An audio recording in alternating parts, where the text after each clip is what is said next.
Hello दोस्तों, नमस्कार। आप सभी का स्वागत है एक बार फिर से मेरे यूट्यूब चैनल कंपटीशन हब में। और आज हम पढ़ने जा रहे हैं राजस्थान में जनपद और उनके पौराणिक महत्व। ये अभी जो परीक्षाएं चल रही है, अभी जो परीक्षा आने वाली है राजस्थान पशु परीक्षर की, और भी जो बढ़िया कंपटीशन की परीक्षा आ रही है, जैसे राजस्थान पुलिस की भर्ती आ रही है, तो इसमें बहुत ही महत्वपूर्ण ये योगदान देने वाली है। तो इस वीडियो से अधिकतर सवाल बनने के चांसेस होते हैं। तो आइए इस वीडियो को हम अच्छी तरीके से देखते हैं और इनको समझने का बहुत अच्छी तरीके से प्रयास करते हैं। तो राजस्थान में प्रमुख जनपद है ना, और उनके पौराणिक महत्व की यहाँ पर बात करते हैं। तो सभी जल्दी से फटाफट से जुड़ जाइए और इसी आज इसकी शुरुआत करते हैं। तो अपने यहाँ पर मैंने कुछ महाजनपदों के यहाँ पर भारत के जो नक्शे में दे रखे हैं। तो पहले उत्तर भारत में देख लेते हैं कौन कौन से उस समय महाजनपद हुआ करते थे। तो यहाँ पर देखना, ये गांधार है और कंबोज है, ये दोनों पाकिस्तान में है ना, पाकिस्तान में चले गए। फिर यहाँ पर राजस्थान में कुरु मत्स्य सूरसेन, और यहाँ पर पांचाल, मल, कौशल, वज्जी वज्जी वज्जी आदि हैं। ठीक है। इसके बाद में यहाँ पर देखो, इसके बाद में यहाँ पर देखना, पांचाल कौशल हो गए, अपने सूरसेन हो गया। इसके बाद में यहाँ पर वज्जी, इसके बाद में वज्जी वज्जी अंग, मगध, काशी, वत्स, चेदी, अवंती और असमक, है ना। ये 16 जनपद, कुल मिलाकर के 16 जनपद थे। ये 6ठी शताब्दी ईसा पूर्व के समय अपने भारत देश में 16 महाजनपद हुआ करते थे, हम पढ़ेंगे। तो यहाँ पर चलते हैं, अपने टॉपिक में शुरू करते हैं। राजस्थान में जनपद और उनके पौराणिक महत्व क्या है। भारत में महाजनपद कितने थे? 16 जनपद थे, अभी मैंने जस्ट बताया है। 6ठी शताब्दी ईसा पूर्व में महाजनपदों का अस्तित्व देखने को मिलता है। इनकी जो जानकारी है वो बौद्ध ग्रंथ कौन सा है? अंगुत्तर निकाय, और जैन ग्रंथ भगवती सूत्र से मिलता है। इस समय जो सर्वाधिक शक्तिशाली जो अपना महाजनपद था वो मगध जनपद था, है ना। मगध जनपद था जो बहुत ही बड़ी शक्ति का केंद्र था और भारत का सबसे सर्वाधिक शक्तिशाली महाजनपद था। इसके बाद में एकमात्र ऐसा महाजनपद जो दक्षिण भारत में ही स्थित थे। एक महाजनपद जो था वो दक्षिण में था, वो अशमक था, और बाकी की जो 15 जो जनपद थे वो उत्तर भारत में थे, है ना। और ये दक्षिण वाला गोदावरी नदी के तट पर स्थित था। भगवान गौतम बुद्ध के समय भारत में 10 गणतंत्र जनपद भी हुआ करते थे, है ना। उस समय 10 गणतंत्र जनपद भी थे। क्रम संख्या, अब जो ये 16 जनपद हैं उनके बारे में विस्तृत जानकारी ले लेते हैं। एक तरफ तो है ये सारणी मैंने तैयार की है ना। यहाँ पर सीरियल दे रखी है और यहाँ पर महाजनपदों के नाम दे रखे हैं और उनकी राजधानी और आधुनिक क्षेत्र जो भारत में आज कौन कौन से जो क्षेत्र है उस समय महाजनपद में आते थे, तो उसके हिसाब से हम पढ़ रहे हैं। जैसे पहला जो जनपद है अपना, उसका नाम है अंग की राजधानी हुआ करती थी चंपा जो है वो आज के आधुनिक भागलपुर, मुंगेर जो बिहार में पड़ता है, वहाँ पर विस्तृत था। दूसरा जो अपना आ जाता है वो है मगध की जो राजधानी थी वो गिरिवर्ज या राजगृह कहलाती थी।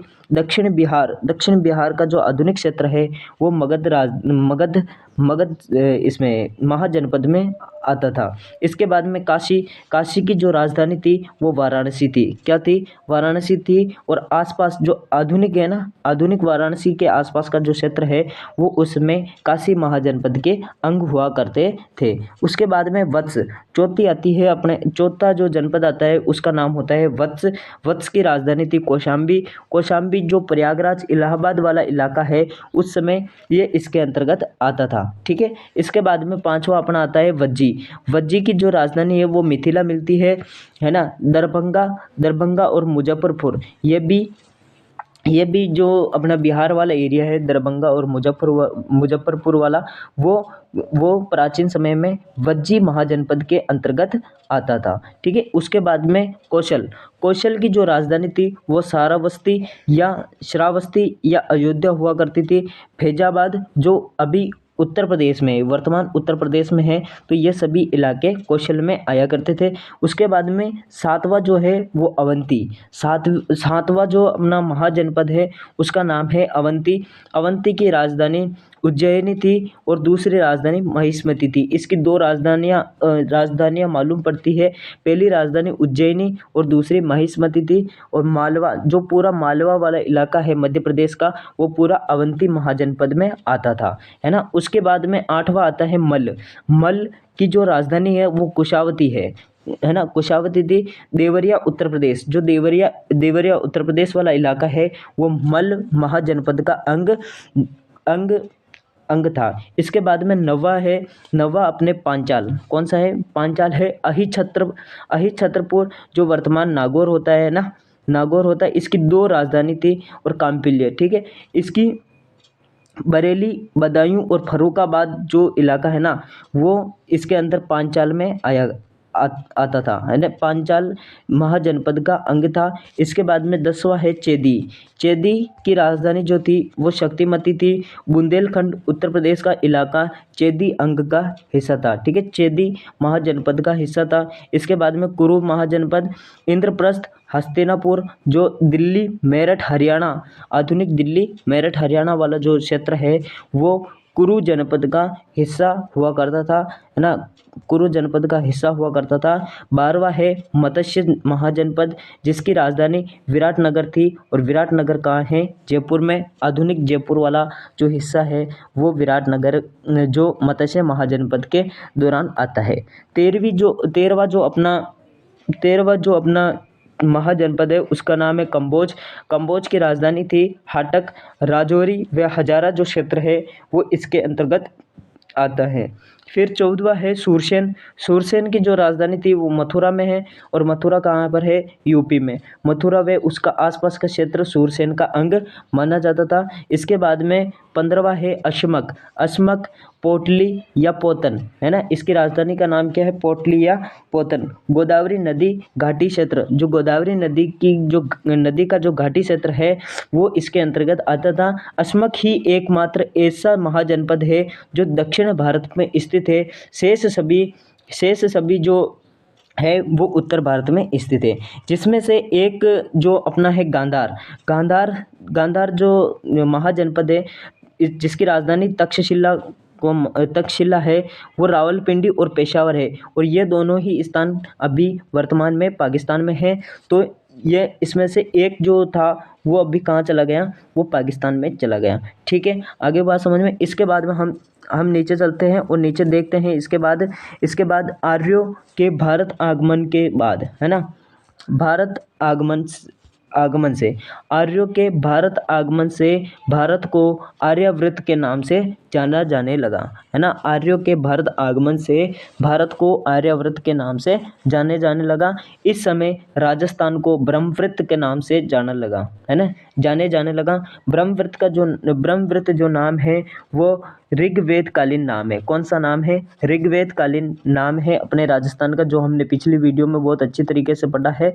इसके बाद में सरस्वती नदी, जो राजस्थान में सरस्वती नदी निकलती थी, इसको दृश्यद्वती नदी के नाम से जाना जाता था उस समय। और उसके बाद में इधर हम चलते हैं मरु या मारवाड़ किसको कहते हैं? पिछली वीडियो में, कल वाली वीडियो में हमने अच्छी तरीके से पढ़ा है। जैसलमेर, बाड़मेर और बालोतरा, जोधपुर, उत्तरी जोधपुर ग्रामीण क्षेत्र, फलोदी जो वाला इलाका है उसको मारवाड़ के नाम से जाना जाता है। इस प्रदेश का वर्णन ऋग्वेद, रामायण, चरक संहिता, महाभारत व बृहत संहिता में आदि में इसका उल्लेख मिलता है। इसके बाद में मत्स्य जनपद। अब राजस्थान में जो प्रमुख महाजनपद है उनके बारे में देख लेते हैं। मत्स्य जनपद का जो उल्लेख है वो महाभारत काल से माना जाता है ना।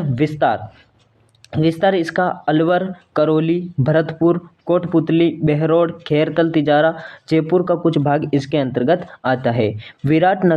विराटनगर इसकी राजधानी हुआ करती थी, जो वर्तमान बेराट है ना। और ये दोनों ही बेराट कहाँ है? जयपुर में है।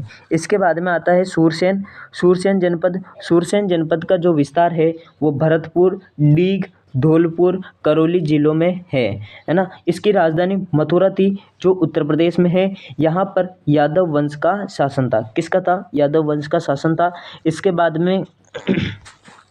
बाद में हम चलते हैं तो इसमें योद्धेय जनपद जो हमारे राजस्थान के उत्तरी जो क्षेत्र हैं, जैसे श्री गंगानगर, अनूपगढ़, हनुमानगढ़, तो यहाँ पर योद्धेय जनपद था, है ना। और राजस्थान में कुषाणों की शक्ति का जो दमन करने वाला एकमात्र जनपद कौन था? योद्धेय जनपद था। इम्पोर्टेंट है, यहाँ से क्वेश्चन बन सकता है, ठीक है। इसके बाद में हम नीचे चलते हैं तो इसमें कुरु जनपद का विस्तार वर्तमान दिल्ली, अलवर और भरतपुर में था, है ना। राजधानी जो इसकी हस्तिनापुर और इंद्रप्रस्थ थी, है ना। हस्तिनापुर, इंद्रप्रस्थ जो अभी हरियाणा वाला इलाका है, तो वहाँ पर थी। इसका जो उल्लेख है वो महाभारत काल में मिलता है। किस में मिलता है? महाभारत काल में मिलता है।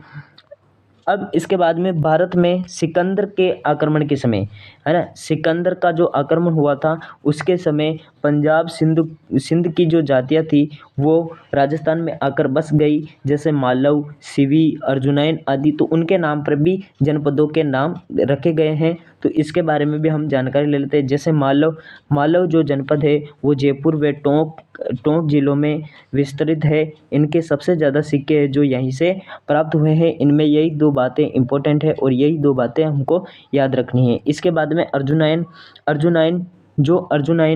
अलवर, भरतपुर वे आसपास के क्षेत्र में थे। इनकी मुद्राओं पर अर्जुनैनाम लिखा हुआ मिलता है। शिवी मेवाड़ में आकर बसी थी। शिवी जो जाति थी वो मेवाड़ में आकर बसी थी। आपको ये वीडियो कैसी लगी कमेंट करके अवश्य बताएं। और अगली वीडियो में हम मिलेंगे एक और अमेजिंग फैक्ट के साथ और एक और अमेजिंग टॉपिक के साथ। तब तक के लिए आप सभी का धन्यवाद। जय हिंद, जय भारत।